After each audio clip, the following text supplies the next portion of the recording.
Hello, everybody. Hi, Dan. As part of our humiliation arms race, I thought I'd knock it up a notch by reading a short story that I wrote a little while ago. It's a science fiction short story called Meduse, and I hope you guys enjoy it, and you can laugh at me all you want. Chapter 1.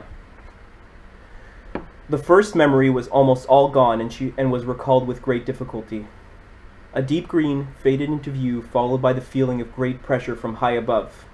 She was young, a neophyte of the deep coral plants that grew on the ocean floor many hundreds of kilometers below. As she ate, she felt compelled to climb, and soon she found herself basking in the glow of twin blue suns. And it was during this time that the forefathers took her. They watched her. That was her next memory, them, the forefathers, watching her. The twin blue orbs in the sky were now replaced with great scrutinizing red orbs that floated in the darkness. They spun her around with huge claws, but spoke to her in soft tones. They spoke of a mission, of her duty, and she couldn't help but listen. She grew large and strong. They fashioned for her better eyes made of sodium crystals and photoreceptive plankton, and bound her legs in molds until they were shaped as long, grasping claws. They sunk her deep, and she learned to speak to the forefathers from great distances using small beams of light. And finally, when she had grown strong, she was brought forward to the greatest of them, the king. She remembered him clearly, something akin to a moray eel with 3 great amber eyes and long, slender arms draped in a kingly azure of living flesh. She remembered swimming over to him and feeling embarrassed at how ineffective her many-crafted legs were.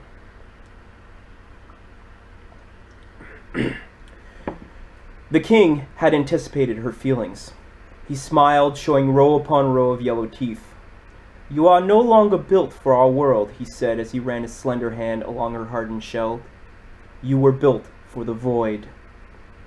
She looked at him and smiled, and he pointed a slender finger up towards the twin blue suns she had basked under in her short youth. And finally she realized what her mission was, and she understood.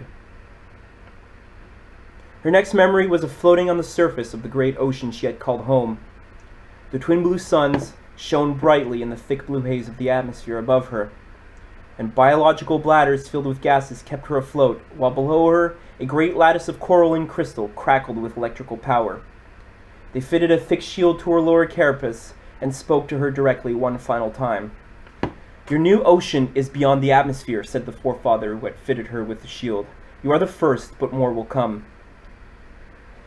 Then he was gone, and all she could smell was chlorine and iodine. And suddenly a great heat overtook her. She could feel the ocean bubbling and stirring around her, and then she began to rise. The blue haze faded into gray, then into black as she rose higher and higher. Her memories became fragmented and disjointed.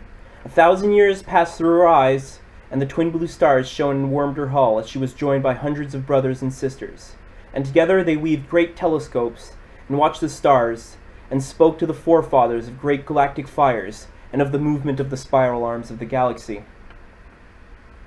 Together they built massive solar forges of calcium carbonate, and when they were done they began harnessing the helium out of the rings that surrounded our world. They sent great beams of light down to the forefathers, and they lit up the ocean civilization below. Time sped by. Her memories presented themselves as great blurs of events, whose focal points were always the twin blue stars. Naturally gregarious, she possessed some of the newest satellites and made them her daughters and sons, and taught them the beauty of the stars, and told them great stories of stellar nurseries and of comets streaking the sky. High above the forefathers' world, she had made herself and family, and they had been right. She was at home in the void, but her happiness would not last. She did not see it happen, but the crispness of the memory accentuated the anguish to come. It began with the forefathers asking her to turn one of her telescopes towards the twin stars. This was a special telescope she had made herself by weaving a hard lattice around special purple lenses that reflected ultraviolet light. She was to tell them what she saw as soon as possible.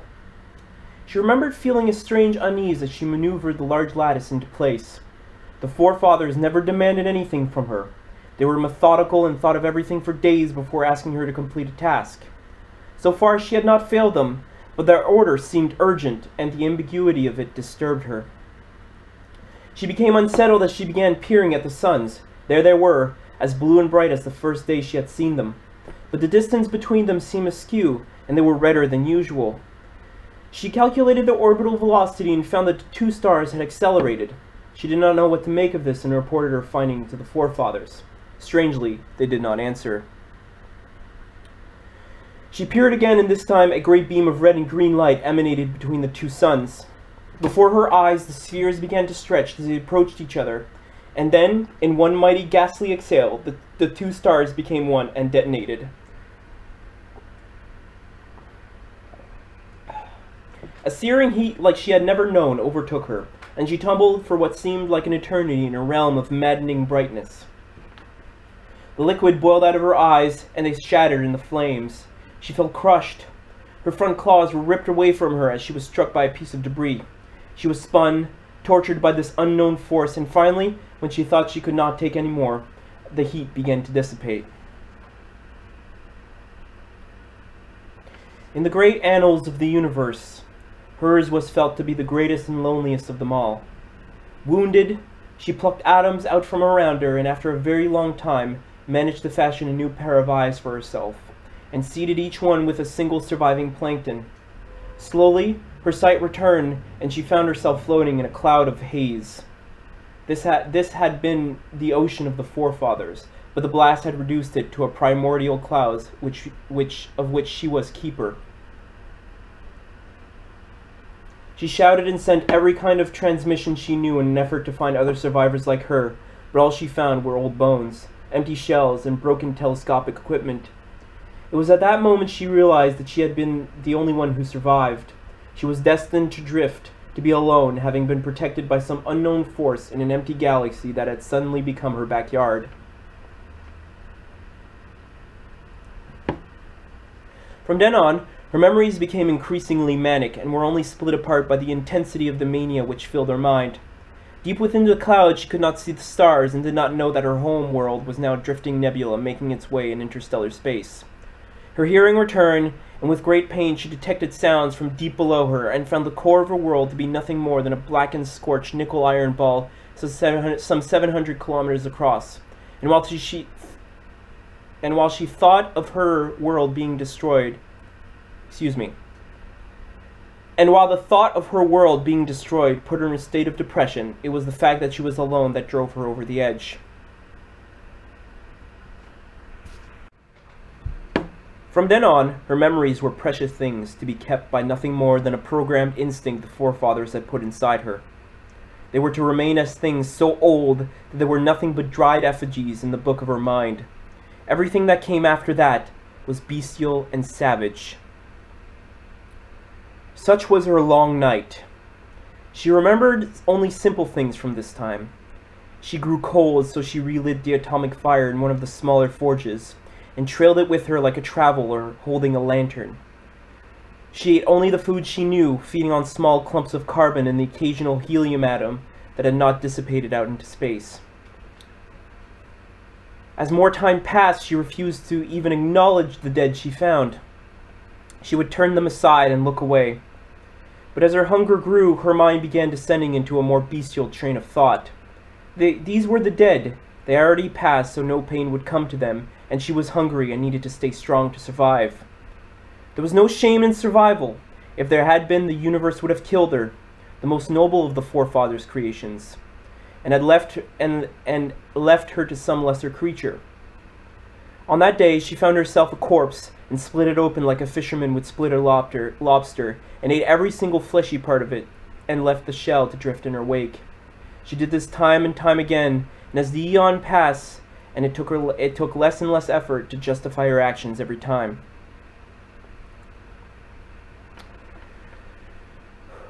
It took her 50,000 years to consume the wreckage in the cloud which had become her home. She lost herself during this time, her mind evolving into that of a viciously hungry carrion kraken. By this time, the volcanic clamor below had died down, and the vapor cloud began to accrete and freeze back onto the dead surface. With every moment that passed, She found herself surrounded by less and less vapor and ice. To make matters worse, she was already hungry again. She knew that there was no more food to come. With starvation looming, her predatory instincts forced her mind to formulate a plan.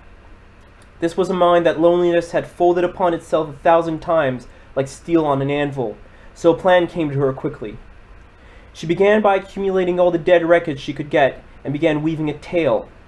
This tale was composed of 1,000,000 carbon tubes all working together. Super strong, it was to be a net to capture every single stray atom in the void that was coming. She weaved it with great speed and skill, and soon it extended far behind her. She would never stop this weaving. It was like an instinct, like a dog chewing a toy. This was to be her final form, because it worked better than expected, and she received enough helium, hydrogen, and carbon to keep herself fed indefinitely. Just a little sidebar, guys. She basically made herself a sort of like a jellyfish tendril to pick up stray atoms that she found in interstellar space. Just thought I'd let you guys know that. Her next memory was of light. She focused her eyes and saw the light again. Not so much a source of light, but rather a reflection from a source of light far away.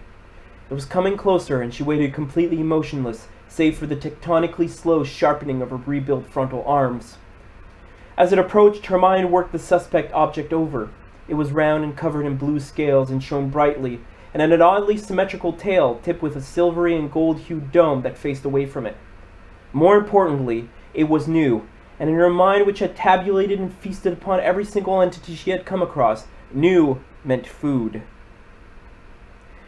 She pounced on the object with the efficiency of a trained killer. Her sharpened claws pierced its oddly brittle hull, and she feasted on these strange components she found within. She quickly consumed it, finding the taste of it weird but not disgusting. Carbon was carbon after all. The parts she did not eat she sent as fuel to her eternal atomic forge, which kept the crushing cold at bay. They burned with an unforeseen intensity and whiteness indicative of scarce source elements she had surmised in her forgotten youth. Nothing went to waste, as even the atoms that were missed were picked up by the tendrils now extending for almost a light year behind her. So focused on her meal was she that it took her an instant to realize her surroundings, because she was not alone. In her long drift, she had found no comfort from the husk of the dark, icy world below her. But now, like a phantom dragged out of stasis, there rose above her a huge world, and it was blue. This was her story now. She had found around this blue world a harvest of strange satellites to reap. The old world of her forefathers was now one of many moons, and its migration through interstellar space had stopped. She felt a certain ease, and perhaps her mind, which had been starved of any hope, began to surface ever so slightly. She recovered, but never rebuilt herself as she had once been. She was more similar now to the deep-sea jellyfish she would have become if fate had not put her in the forefathers' hands. She saw no need to change back to her passive self. She could stay here. She could feed here. Chapter 2. Final chapter. I'm almost done torturing you guys. Major Joe Horatio removed his interface helmet. The thing was a cobbled together affair from an old orbital ship that had done the job, but it had done the job very well. The link up to the stealth satellite was still stable, but he didn't need to see more. He had all the answers he needed for now. The first thing he did was gently pick up his cup of coffee and take a sip. The stuff had gone cold, but he needed something at least somewhat familiar to chase the alien image and feelings from his mind. Refreshed, he looked across the table to the two people sitting there. One was a scientist, and the other a member of Earth's war cabinet. They were in a quiet room, but he spoke softly as if every word counted. "Turn the missiles off," he said. "He's right." The man looked at the scientist, then back to the major. His eyes were those of a seasoned political master. They were cold and hard and gave no indication that the mind behind them was ready to order the death of millions at the loss of a few satellites. Perhaps, had it not been an election year, he might have ordered it still, but the vote was coming up, and the last thing he needed was mass murder added to his already dubious political background. I need you to say it, he said, pushing a small square recorder onto the table. For the record, and for the rest of the cabinet. The Major knew what he needed to say. He had practiced it. He took a deep breath and said clearly, the Jovian socialists are not responsible for the destruction of the satellites around Neptune. The politician smiled like a shark, snatched up the recorder and placed it into his pocket of his dress coat. He turned and opened the door to the busy outside. Sound flooded in like a tidal wave. The Major winced. I appreciate what you gentlemen did today, he said half-heartedly, looking out into the busy concourse. Now if you'll excuse me. He bowed his head slightly to the two men and left. The Major did not address the scientist until all the sounds from the outside world had been filtered out by the quiet room buffers. When the conversation between them began, it did not stop until much later into the night. Major Horatio told the scientist everything, for he had been the one who had dredged the memories of the thing in orbit around Triton. The scientist's name was Edward LaFalle, who had 3 days ago vetoed the vote of 499 other scientists regarding the cause of destruction for several secret military satellites in orbit around Neptune. LaFalle had been laughed out of the council room when he claimed the cause to be alien, but his veto was legitimate and had required an inquiry from the War Cabinet. Now LaFalle felt vindicated. This had been the longest 3 days of his life. Now he could go home and sleep, and maybe in the morning he would wake up to an email from the Academy who had forced him to resign 2 days ago.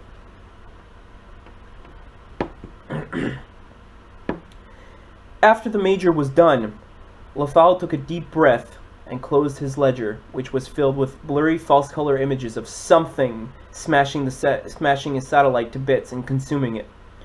So we need not worry, he said with an exhale. No bombs need to drop today. Actually, Horatio said softly once again, it needs to die. LaFalle was appalled, but then the Major explained to him that the last moments before he disconnected he had felt something. Something that he, an old man of 104, had not understood at first because he had not felt it for a very long time.